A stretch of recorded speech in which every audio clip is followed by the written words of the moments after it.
Hey everyone from the Philippines here.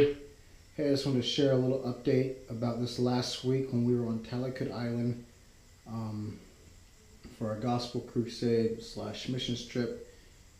We had a great time. Our team here from Hope for All Children, a lot of us went. We had some students from Fire School of Ministry here in Davao, Philippines join us. And yeah, man, we just really saw God move on the island of Talikod. And, during the first 6 days we were able to go out and do just home-to-home ministry, just among the community, just spending time with the people, praying for the sick, praying for those who needed freedom just in their, in their lives and mine, be able to share the gospel. So many people come to Jesus. The harvest just was so right there. The people were just so open to the gospel. Many responded, and we're just believing for lasting fruit there. And the crusades at night were great. A lot of the people from the local churches joined us. Different people from the community would come. And so we saw, I don't know the numbers, but many come to the Lord. And one day in itself, we ministered to there's a lot of young people that worked kind of at a small resort there close to where we were at.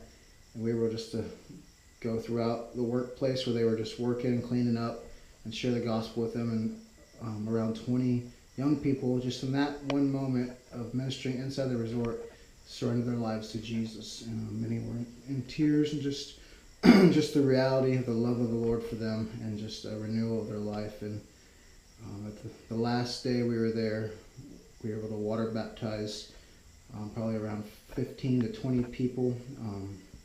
Some of them had gotten saved recently before we were there, and some got saved while we were there. And so it's just a great time, just seeing the Lord move. One really neat story is we showed up at a home, a man who was paralyzed. He looked very frail and weak, and he had actually been a community leader for 20-some years previously. He was like 7 years old now. But his granddaughter was just telling us that he had been a very harsh, violent man.